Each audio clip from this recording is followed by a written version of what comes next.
we're going to talk to Richard. Richard, who's calling in from Arizona. Richard, you're live on Truth Wanted. What's up? Hey, not too much. Yeah, I was good. Yeah. I called there. Yes. Oh, hold on for 1 sec. Let me get the pizza out of the oven. You got me. Oh, hey, shoot. save me a slice, Richard. Save me a slice. I hope it's Dang, pepperoni. girl.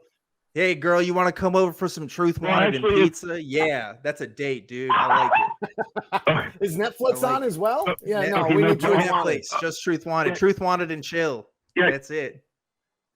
Okay. Hold on for 1 sec, okay? Yes, I'm sorry. Oh, man. Richard's got the dog out. Richard, I'm on the edge of my seat, Richard. I know. I hope, Richard, you have pineapple. You have pineapple on that pizza, Richard? I hope you do. I got it out of the oven, so I'm okay. Okay, I called out. You may remember me from last week, right? You'll have to give some context for the audience. What were you talking about last week? Oh no! I had my family, the prayer warriors, that they're praying for me to come back to Jesus. Yes. I do my family, my stepson, and but it has nothing to do with this. My thing is, I still have, even though I'm an atheist and everything, I still am trying to get through that lingering fear of hell. You know, and I was wondering how you guys dealt with it, and. True. You got a response to that? Take it from the top, man. Yeah, I want to hear you. Yeah. Well, I mean, let me ask you a little bit here, Richard, if I may. What do you think? This may seem like an obvious, a stupid question, obvious answer sort of thing, but I'd like you to unpack a little bit for me because it is different for different folks. What is it about hell that scares you? Oh, let's delve into that fear a little bit. From some God. How's that? Yeah, no, go ahead. Let's unpack that a little bit. I'm sorry. Go ahead and unpack that. Yeah, just tell me more. Yeah, well, I guess the whole simply is just I'm have this lingering in the back of my mind fear thing that if I do die and I was a Christian, so I got saved. So I guess once saved, always saved. Hey, that's good for me. I just have that lingering thing in the back of my head. I don't know what you mean by unpack. I'm not sure. So, but are you nervous that you are living, an immoral, unethical life? Is it more that you are nervous that God is real and hell is real? Are there any nervousnesses about that? Or are you fully confident that God is not real? It's all bullshit, but you still have this lingering emotional stuff, even though in your mind it's not it's all bullshit, but the fear is still there. Exactly, that's it. You got it. Okay. So you are 100% confident that there's no God, there's no hell, and yet you still have this like. No, I'm not 100% confident of anything. Yes. Okay. Yeah, but mostly confident. But you're not convinced. You're not convinced that God doesn't exist. Yeah. You're not convinced that God's real. Do you think that there's a hell? Do you think that there might be a hell? Yeah. Yeah. Think that there might be one? No, there might be one. I mean, but I don't think there is one. There could be a might for everything. Yeah. So here's why I asked those things, Richard. Go ahead. That hell isn't real. Okay. Yeah. Well, here's why I asked that, Richard. Just the thing. No, and I apologize too. It seems that there's a bit of a delay on my end, and so I apologize for overstepping you. I think I was overstepping Dan as well at certain points, but so I apologize for the delay. But yeah, no. So here's why I ask those questions, Richard, is because there are different situations for some folks. Some folks, there is sort of this nagging question in the back of their minds. Yeah, I'm pretty sure that there is no God, and I'm pretty sure there's no hell. And yet sometimes late at night, when it's a rough day, I just get this itch that makes me wonder. For other folks, it's not that. And it sounds, and I Yeah, mentioned that in case there might be other folks where that is their situation, or maybe now you're saying that is. Like, do you kind of wonder maybe there is sometimes? Okay. So with that, yeah, I wonder. Sure, I wonder. Okay. Well, and also the other side of that is sometimes the other side of that is it's purely psychological triggering stuff that is almost completely disconnected from the cognitive. Yeah. But but the emotions cripple us, even though we're confident that there's not. So there are two different distinct situations. That's why all of that aside. Yep. All of that aside. Well, yeah. So yeah, see, I was brought up Christian Christian from birth, or what? Well, I would say from birth, but yeah, I was going to be a youth minister with Christ for the Nations and yada yada and all that kind of stuff. But that kind of fell through because I didn't have a good reason to believe the things that I did, or I had believed. So I was like Richard, if there is a hell, and I'll say that because every once in a while you're there's this part of you nagging within saying maybe there is one. So if there is one, what about you would send you there?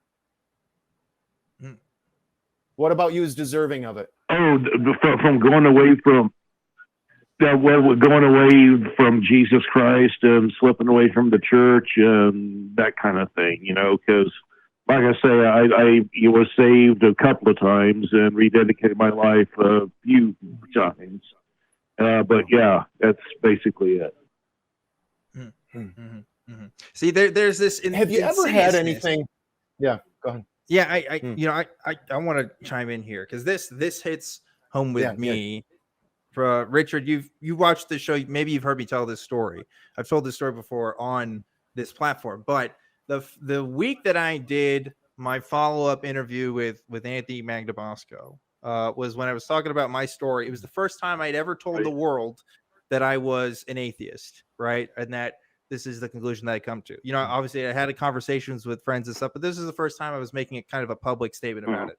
That week, Richard, I had not one, not two, but three nightmares that week where two of them I woke up in a cold sweat of I was about to die and I could either accept God or Jesus into my heart and go to heaven, or continue my life of, I don't know, sin and idolatry until the last moment, and then I guess go to hell. I guess that was what was going to happen. I don't know. I woke up before it happened. But, why was that happening? Because I have this rational take of, this is where I'm at, conclusively. I don't believe in Christianity. I don't think any of this is real, but I'm still having these nightmares. Does that lend any truth to the situation that hell is real? Does that give an indication that maybe this whole thing actually has some truth to it? No. What is it an indication of?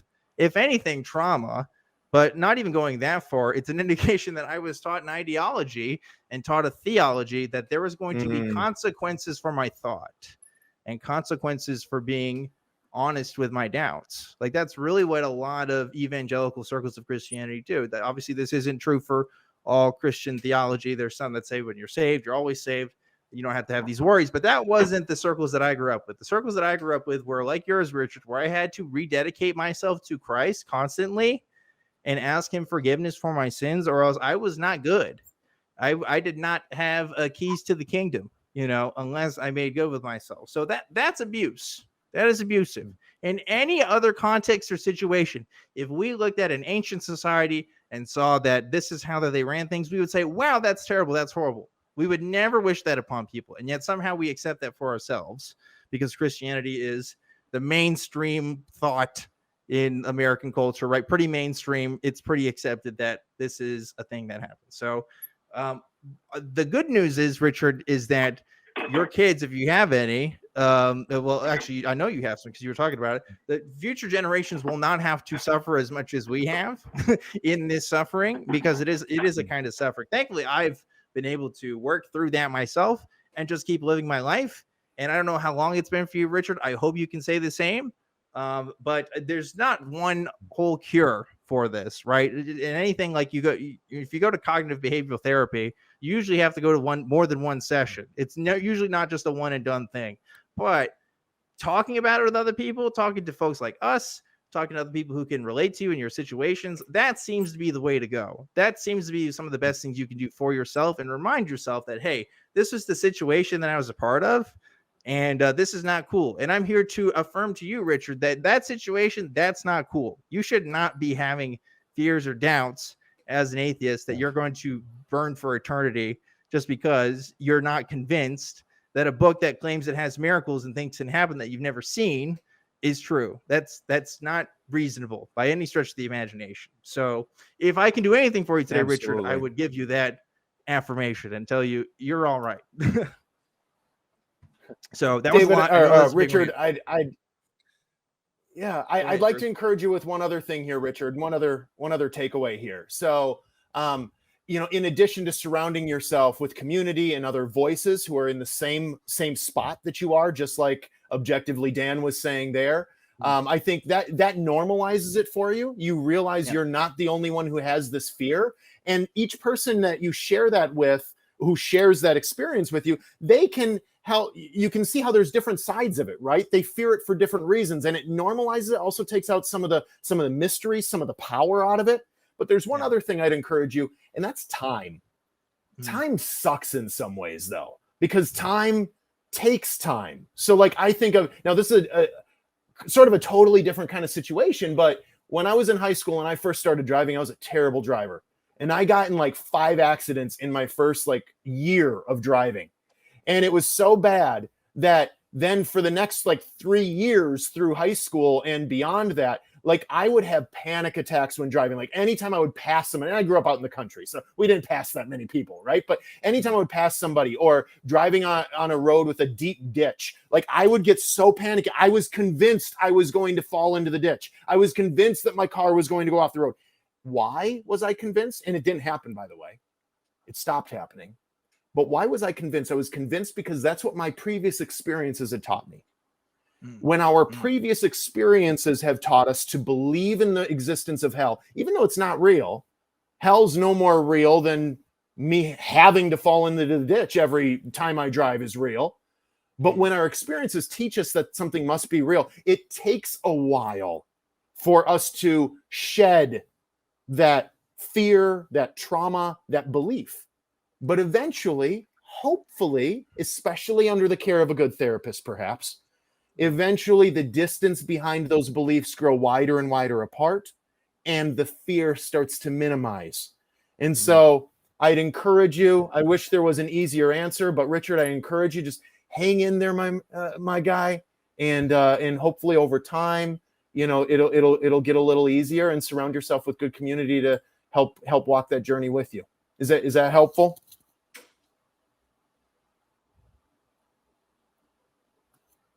Richard, you still on the line with us? Oh, yeah.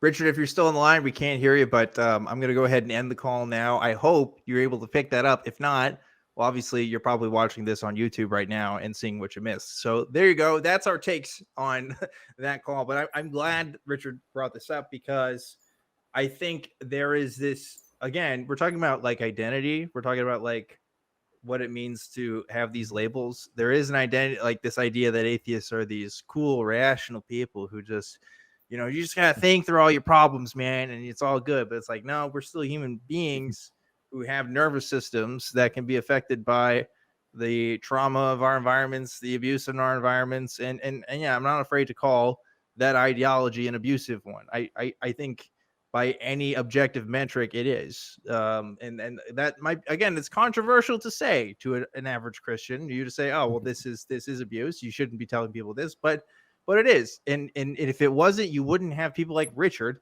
calling in, frankly, strangers to ask for advice, to ask for a perspective on this. Like that's there's no world in which that's okay. That shouldn't have to be a thing. But here it is. And I'm obviously happy to help whenever I can.